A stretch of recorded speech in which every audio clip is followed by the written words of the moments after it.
पाकिस्तानी रुपए पर दबाव बरकरार है।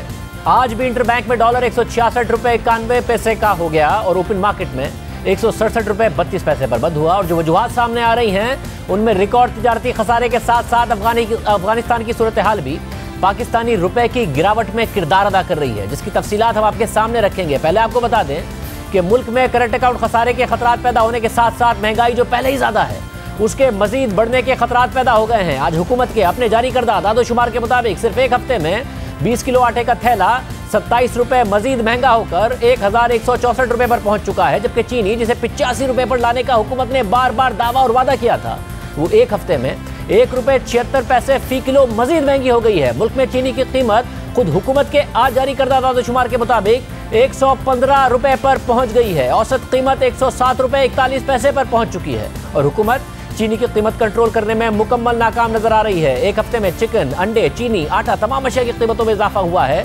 सेंसिटिव प्राइस इंडेक्स में 12.53% का इजाफा हुआ है और आज खुद हुकूमत के जारी करदा दादोशुमार के मुताबिक एक साल में मुर्गी 50% महंगी हो चुकी है, LPG 50% महंगी, घी 39%, तेल 35% और अंडे 28% महंगे हो चुके हैं। यानी जो अशिया दरामद नहीं होती ना हुकूमत उनकी कीमतें कंट्रोल कर पा रही है और जो अशिया दरामद होती हैं उनमें बैनुल-अक़वामी मार्केट में कीमतों में इजाफे की वजह से इजाफा अलग है और रुपया गिरने की वजह से इजाफा अलग हो रहा है। और अब रुपए के गिरने से पेट्रोल, डीजल, बिजली, दालें और दीगर अशिया मजीद महंगे होने के खदशात पैदा हो गए हैं। हुकूमत पहले ही महंगी LNG खरीदने की वजह से सिर्फ जुलाई के महीने के लिए 1 रुपए 37 पैसे फी यूनिट बिजली की कीमतों में फ्यूल एडजस्टमेंट की मद में आइंदा बिलों में अवाम से लेगी। और बकौल नेपरा सिर्फ महंगी LNG की खरीदारी की वजह से 9 अरब 60 करोड़ रुपए अवाम ज्यादा अदा करेगी। अगस्त, सितंबर, अक्टूबर और नवंबर के लिए भी महंगी LNG की खरीदारी की वजह से अवाम को बिजली की कीमतों में ज्यादा इजाफा माहाना फ्यूल एडजस्टमेंट की मद में भुगतना पड़ेगा और रुपया गिरने की वजह से महंगाई का बोझ अलग पड़ेगा, क्योंकि यह दरामदाद पाकिस्तान डॉलर्स में करता है। और इस वक्त रुपए की कदर में दबाव की दो वजूहात सामने आ रही हैं।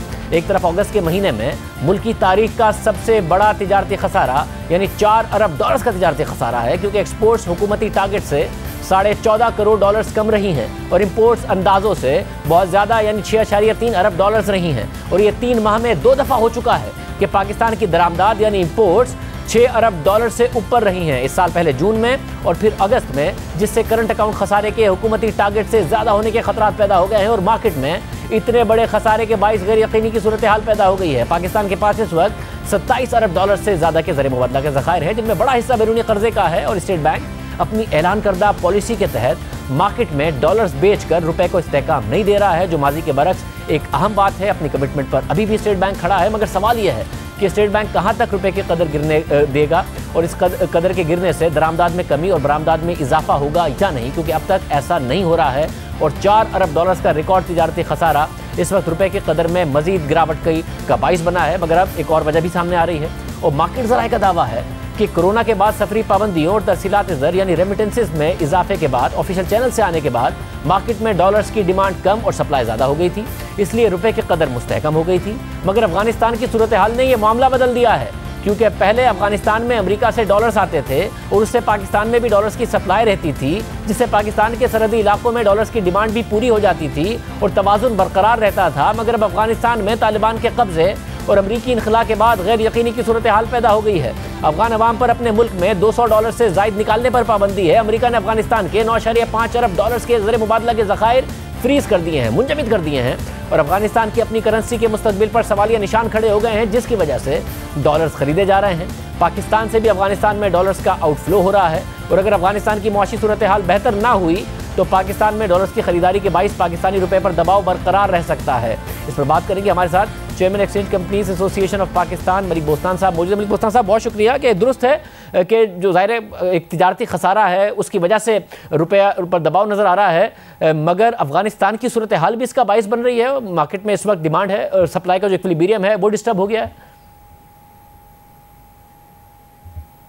नहीं, ये बिल्कुल आपका सवाल सही है और डिमांड वाकई बढ़ तो नहीं गई बल्कि सप्लाई कम हो गई। अफ़गानिस्तान से जो हमें सप्लाई आ रही थी उसकी बुनियादी वजह ये थी कि जो भी अफ़गान गवर्नमेंट थी वो टोटल इमदाद बेचा रही थी और उनके हर 15 दिन बाद अमेरिका के जहाज़ कैश डॉलर लेके अफ़गानिस्तान आते थे और अपनी फोर्सेस को और ऑफिशियल को और हुकूमत को पैसे देते थे, तो वो उन डॉलरों से चल रही थी हुकूमत। वो डॉलर फिर मार्केट में आते थे और डेली तकरीबन 30,000 पाकिस्तानी और अफ़गानी जो है अफ़गानिस्तान का सफ़र करते हैं मुख्तलिफ बाटों से, तो वो वहाँ से जब भी कोई पाकिस्तानी जाता था तो डॉलर वापस लेके आता था। वो डेली हमारे पास 5 से 6 मिलियन डॉलर पाकिस्तान की मार्केट में आते थे, फ्री मार्केट में। और जब से ये 15 अगस्त का तालिबान ने काबुल फतह किया और वो जो है तैयारा आना था, वो तो बल्कि जो तनख्वाहें रहती थी वो भी लोगों को नहीं मिली, तो उसके बाद वहाँ की जो सप्लाई थी वो कट हो गई। और उसके अलावा अमेरिका ने, आपको पता होगा, उनके अकाउंट फ्रीज़ कर दिए तकरीबन 10 अरब डॉलर के। अब उनका जो इम्पोर्ट एक्सपोर्ट इवन जो है रेमिटेंस भी उनकी वहाँ नहीं हो रही, तो वो सारे का सारा प्रेशर अब पाकिस्तान पे आ गया। और वहाँ से पहले पाकिस्तान से लोग जाते थे तो पाकिस्तानी रुपए के बस वहाँ से डॉलर लाते थे, अब वहाँ यहाँ से डॉलर ले जाके वहाँ जाके चीज़ें अपनी लेते हैं। और जहाँ से डिमांड है कोई तकरीबन 1 मिलियन से 1.5 मिलियन डॉलर डेली पेशावर में हमारा जो सेल हो रहा है, वो लोग जो सफ़र करते हैं 1000-2000 डॉलर अपने साथ ले जाते हैं और वहाँ से कुछ चीज़ें ख़रीद के लाते हैं, क्योंकि वहाँ रेट अच्छा उनको मिलता है। तो इस वजह से ये डिमांड वहाँ की एक्स्ट्रा बढ़ गई है पाकिस्तान में। मतलब इस वक्त ज़ाहिर तिजारती खसारे की वजह से भी दबाव है, आपको लगता है? क्योंकि 1.5-2 साल में जब कोरोना की वजह से सफरी पाबंदियां लगी तो रेमिटेंसेस ऑफिशियल चैनल से आने लगी और लोग सफ़र नहीं कर रहे थे, तो हज, उम्रा, इसके अलावा छुट्टियों पर जाने के लिए मार्केट से डॉलर नहीं खरीद रहे थे, तो वो दबाव भी कम था। और अगर वो सफ़र खुल जाता है तो वो दबाव भी वापस आ सकता है। जी बिल्कुल, आपने सही कहा है कि हज उम्रा की जो डिमांड थी वो पिछले 2 साल से तकरीबन बंद ही थी, और वो डेली 2 से 3 मिलियन डॉलर वो लोग ख़रीदते थे हमसे। और अपने डिमांड को कम कर लें तो कोई वजह नहीं कि हम इसको काबू पा लें। और इसके काबू पाने के जो टूल हैं वो मैं आपको बता देता हूँ, मैंने हुकूमत को भी बताए हैं। सबसे पहले तो हमें जो है अपने इम्पोर्ट बिल कम करने होंगे, जो कि बहुत तेज़ी से बढ़ रहे हैं। नंबर 2, हमें जो है अपनी एक्सपोर्ट बढ़ानी होगी और वर्कर रेमिटेंस बढ़ानी होगी। नंबर 3, अफ़गानिस्तान का जो इस वक्त मसला है इसको हल करना होगा। बहुत शुक्रिया अमरीक बोस्तान की गुफ्तगू आपने सुनी। अफगानिस्तान की सूरत हाल पाकिस्तान को भी मुतासिर कर रही है और अब भी अफगानिस्तान की सूरत हाल गैर वाज़ेह है।